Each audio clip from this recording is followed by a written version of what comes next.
Assalamualaikum warahmatullahi wabarakatuh. Jadi kami dari kelompok 4 pada kali ini kami akan mempresentasikan hasil analisis varians dari kelompok kami. Jadi pada setiap analisis ini itu kami akan menjelaskan tujuan pengujian hasil analisis serta interpretasi dari output yang diperoleh.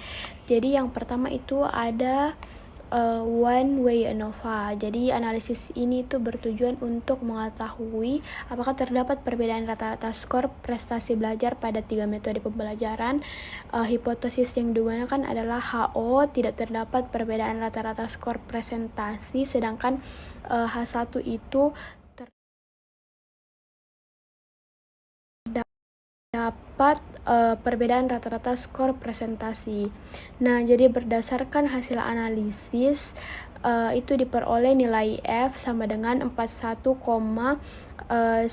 dengan P lebih kecil 0,001. Karena nilai P-nya itu lebih kecil daripada 0,005, maka HO-nya itu ditolak. Yang kedua itu ada uji normalitas. Jadi uji normalitas itu bertujuan untuk mengetahui apakah data tersebut itu berdistribusi normal. Jadi berdasarkan hasil uji Shapiro-Wilk, hasil uji Shapiro-Wilk itu diperoleh P sama dengan 0,119. Karena nilai P-nya itu lebih besar daripada 0,05, maka data distribusinya itu berdistribusi normal. Artinya asumsi normalitasnya itu telah terpenuhi sehingga analisisnya dapat dilanjutkan. Selanjutnya itu kita masuk pada uji homogenitas.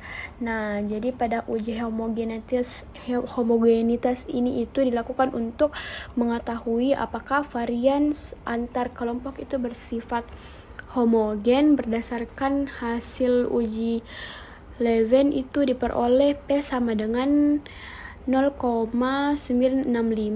Jadi karena nilai P-nya itu lebih besar daripada 0,05, maka varians antar kelompok itu homogen. Jadi artinya itu seluruh asumsi one way ANOVA-nya telah terpenuhi sehingga hasil analisisnya itu dapat dipercaya. Terus yang terakhir itu ada post hoc test. Jadi uji ini tuh dilakukan untuk mengetahui pasangan kelompok yang memiliki perbedaan rata-rata skor prestasi.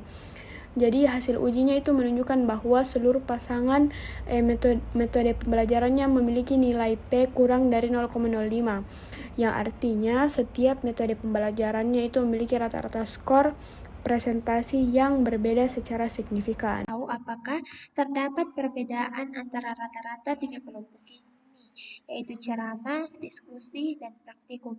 Jadi langsung saja kita ke Jamovi untuk mengetahui apakah ada perbedaan atau tidak. Nah, pertama kita input datanya dulu ke dalam Jamovi dengan cara klik garis 3 tadi, kemudian pilih spesial import, lalu cari data yang ingin kalian analisis. Nah, kita hapus terlebih dahulu 3 kolom ini.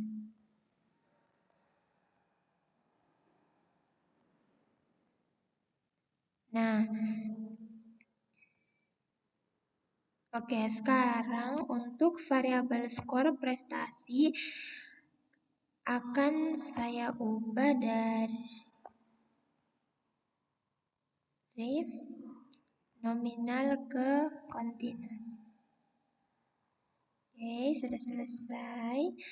Selanjutnya untuk melakukan analisis one way ANOVA, kita pilih ANOVA, lalu one way ANOVA. Nah, untuk kolom dependent variabel kita masukkan skor prestasi tadi. Lalu untuk kolom grouping variabel kita masukkan metode belajar. Nah, kemudian selanjutnya kita centang normality test, lalu homogeneity test. Nah, dapat kita lihat di sini hasil dari analisis tadi. Nah, output dari uji normalitas dan homogenitas. Nah, sebelum melakukan interpretasi pada output-output ini, kita harus tahu tentang kriteria pengujian dalam uji normalitas data, karena dalam one way ANOVA syarat yang harus terpenuhi yaitu uji normalitas ini. Untuk kriteria pengujian uji normalitas sendiri, itu jika nilai P lebih kecil dari 0,05 berarti datanya itu tidak normal atau tidak terpenuhi. Tapi jika nilai P-nya lebih besar, maka datanya itu normal atau terpenuhi. Untuk interpretasinya akan dijelaskan oleh teman saya.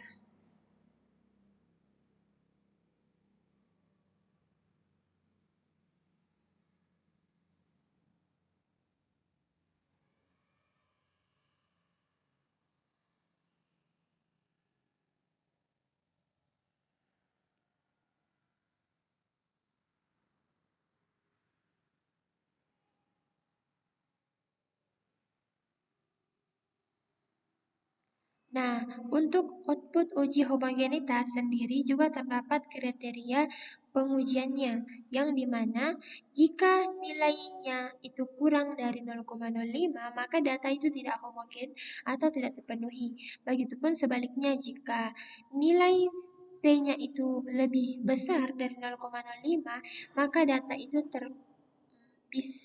maka data itu terpenuhi atau homogen. Lalu untuk interpretasinya juga akan dijelaskan oleh teman saya.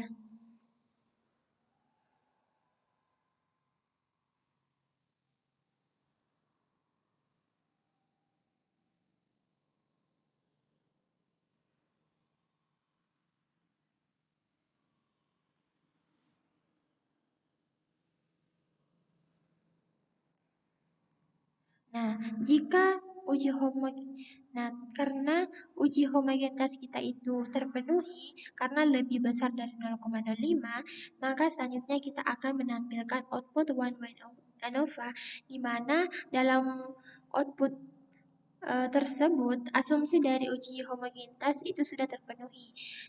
Caranya itu kita checklist ini assume equal, lalu hilangkan centangnya ini.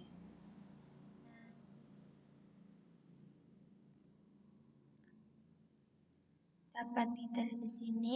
Oke, sebelum melakukan interpretasi pada output one way ANOVA ini, kita harus tahu tentang kriteria dalam uji one way ANOVA, yaitu jika P value itu kurang dari 0,05, maka ada perbedaan yang signifikan. Tapi jika nilai P itu lebih besar, maka tidak ada perbedaan setelah itu kita tahu kriteria dari one way ANOVA tadi, mari kita lakukan analisis untuk output output ini yang akan dijelaskan oleh teman saya.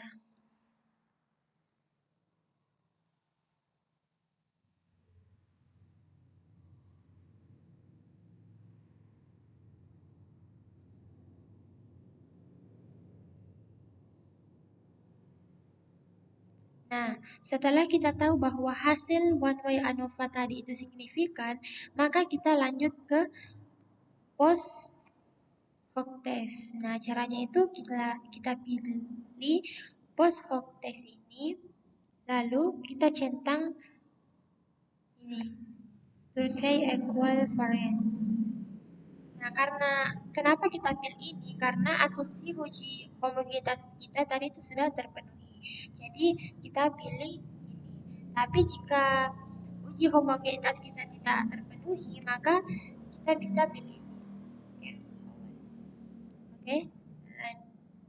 Nah, bisa kita lihat di sini hasil dari post hoc test yang akan dijelaskan oleh teman saya untuk lebih lengkapnya. Selanjutnya itu kita akan membahas tentang two-way ANOVA. Jadi berdasarkan hasil analisis, jenis kelamin itu berpengaruh signifikan terhadap skor prestasi dengan nilai P lebih kecil daripada 0,001 sehingga HO-nya itu ditolak. Selanjutnya itu metode pembelajarannya juga berpengaruh signifikan terhadap skor prestasi dengan nilai P lebih kecil daripada 0,001 sehingga HO-nya juga ditolak. Namun interaksi antara jenis kelamin dan metode pembelajaran memperoleh P sama dengan 0,175 karena nilai P-nya itu lebih besar daripada 0,05, maka HO-nya itu diterima. Nah, artinya itu metode pembelajaran ini berpengaruh terhadap prestasi, tetapi pengaruh tersebut itu tidak dipengaruhi oleh jenis kelamin. Selanjutnya itu ada uji homogenitas. Jadi berdasarkan hasil uji Leven diperoleh nilai P sama dengan 0,953 karena nilai P-nya itu lebih besar daripada 0,05, maka varians antar kelompoknya itu homogen. Nah, artinya itu asumsi homogenitasnya telah terpenuhi. Selanjutnya ada uji normalitas. Jadi berdasarkan hasil uji Shapiro-Wilk diperoleh nilai P sama dengan 0,806 karena nilai P-nya itu lebih besar daripada 0,05, maka data distribusinya itu normal, yang artinya asumsi normalitasnya telah terpenuhi sehingga hasil two-way ANOVA-nya itu dapat diinterpretasikan. Nah, yang terakhir itu ada post hoc test. Jadi berdasarkan hasil uji 2K, seluruh pasangan metode pembelajaran memiliki nilai P kurang dari 0,001. Artinya itu setiap metode pembelajaran itu memiliki nilai skor rata-rata prestasi yang berbeda secara. Perkenalkan, saya Nadia Sarsabila dengan NIM 2507015051. Nah, di sini saya akan melakukan analisis two-way ANOVA. Nah, setelah memindahkan datanya, saya akan mengganti masing-masing namanya menjadi jenis kelamin,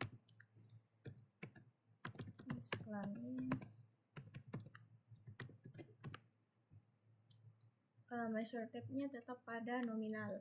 Nah, yang kedua itu diganti menjadi kode metode.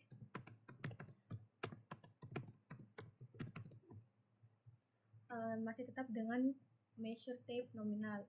Nah, yang data variable yang ketiga ini diganti menjadi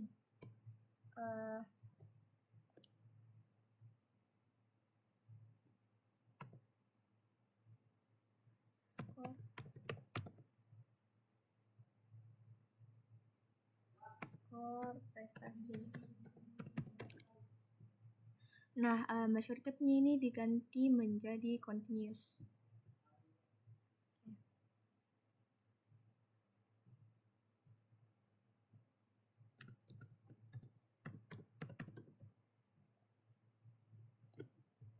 Setelah itu masuk ke analyze, lalu ANOVA, cek yang ini ANOVA. Setelah itu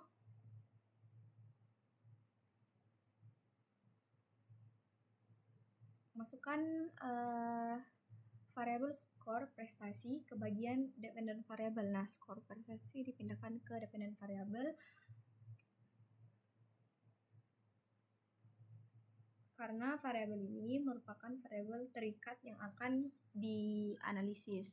Nah, kedua, masukkan variabel metode belajar dan jenis kelamin ke bagian Visser Victor karena kedua variabel tersebut merupakan faktor atau variabel bebas yang akan dibandingkan pengaruhnya terhadap skor prestasi.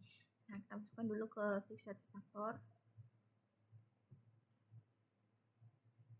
Nah, setelah itu pada bagian metode belajar, jenis kelamin, serta interaksi kode belajar jenis kelamin agar dapat menguji pengaruh masing-masing faktor. Nah, di model fit ini kita centang overall model test. dan partial.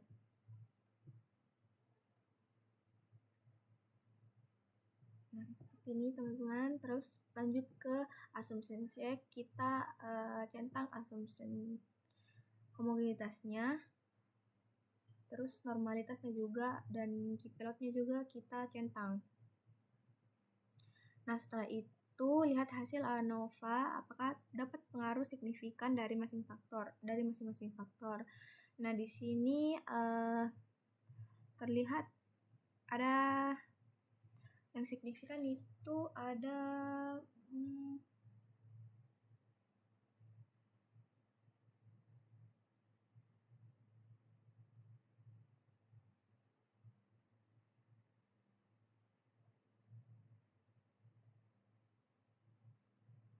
jenis kelamin dan kode metode itu signifikan. Namun selanjutnya dilakukan post hoc test. Pada analisis ini saya memilih kode metode karena berdasarkan hasil ANOVA variabel tersebut memiliki lebih dari 2 kelompok dan hasil ANOVA menunjukkan perbedaan yang signifikan. Uji post hoc diperlukan untuk mengetahui pasangan kelompok metode belajar mana saja yang berbeda secara signifikan. Mengapa saya tidak memilih jenis kelamin?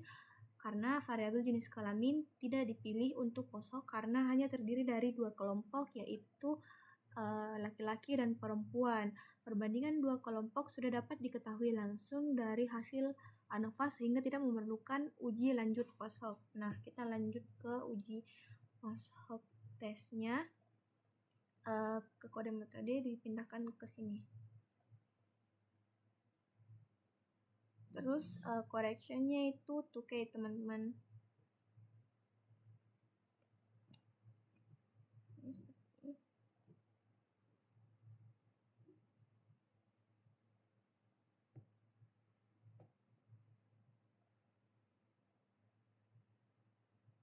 Baik, itu saja yang bisa saya sampaikan. Assalamualaikum. Nah, selanjutnya ada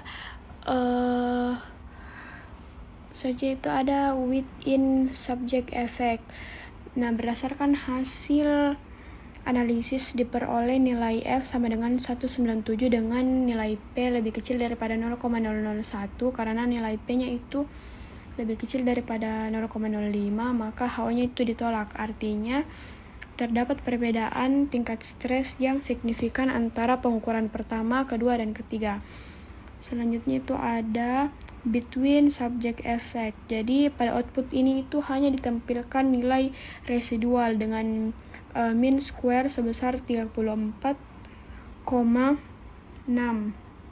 Jadi hasil ini itu menunjukkan bahwa variasi yang muncul berasal dari perbedaan antara responden dan tidak digunakan untuk menguji hipotesis penelitian. Selanjutnya ada test of severity. Berdasarkan hasil uji Mauchly diperoleh nilai P sama dengan 0,665 karena nilai P-nya itu lebih besar daripada 0,05, maka asumsi severity-nya itu telah terpenuhi. Hasilnya itu repeat measure ANOVA-nya itu dapat langsung diinterpretasikan tanpa menggunakan koreksi tambahan. Selanjutnya ada post hoc test. Jadi hasil analisis ini tuh menunjukkan bahwa terdapat perbedaan yang signifikan antara pengukuran pertama dan kedua, serta pengukuran kedua dan ketiga karena memiliki nilai P-nya itu kurang dari 0,01, sedangkan pengukuran pertama dan ketiga itu diperoleh nilai P sama dengan 0,194 sehingga tidak terdapat perbedaan yang signifikan. Artinya perubahan tingkat stres itu terjadi pada pengukuran pertama dan kedua ke ketiga, sedangkan tingkat stres pada pengukuran pertama dan ketiga itu relatif tidak berbeda. Baik, Demikian presentasi yang dapat kami sampaikan. Berdasarkan hasil yang telah dipaparkan, dapat disimpulkan bahwa one way ANOVA itu menunjukkan adanya perbedaan rata-rata presentasi pada setiap pembelajaran. Two way ANOVA itu menunjukkan bahwa jenis kelamin dan metode pembelajarannya itu berpengaruh terhadap presentasi, tetapi tidak terdapat interaksi antara keduanya. Sementara itu ada repeat Menser ANOVA itu menunjukkan adanya perbedaan tingkat stres mahasiswa pada waktu pengukuran yang berbeda. Baik, Assalamualaikum warahmatullahi wabarakatuh. Perkenalkan, nama saya Wafik Aziza Irfana. Nah, pada kesempatan kali ini saya akan menjelaskan untuk bagian ANOVA rancangan ulang. Nah, di sini data yang sudah disediakan sudah saya pindahkan ke Jamovi. Nah, untuk hipotesisnya yaitu tidak terdapat perbedaan yang signifikan terhadap tingkat stres mahasiswa antara waktu pengukuran pertama, kedua, dan ketiga. Untuk H1-nya itu terdapat perbedaan yang signifikan pada tingkat stres mahasiswa antara waktu pengukuran pertama, kedua, dan ketiga. Nah, untuk yang pertama-tama itu ini pengukuran tingkat stres pada sebelum ujian.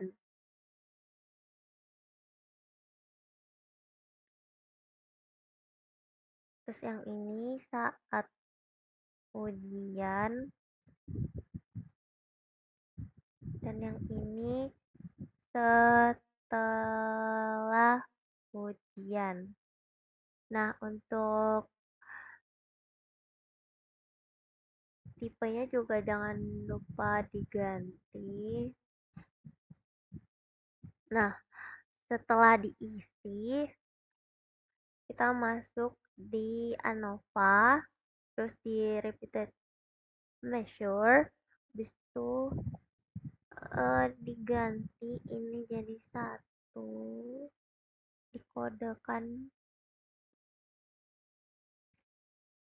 Nah, setelah dikodekan, semua datanya dimasukkan.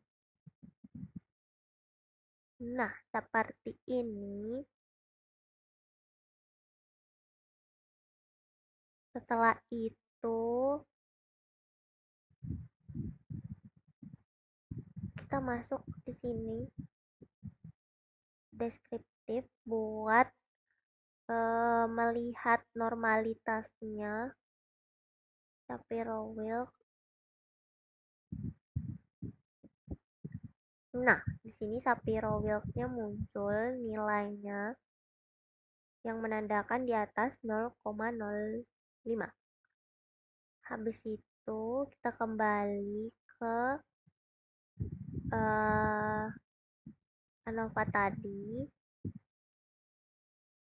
Nah, di sini kita melihat versitinya ini seperti tes homogenitasnya.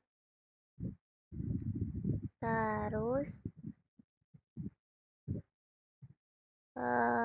setelah muncul, kita ke post hoc testnya.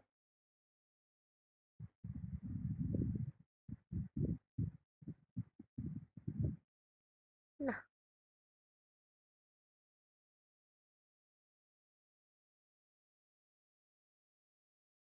inilah hasilnya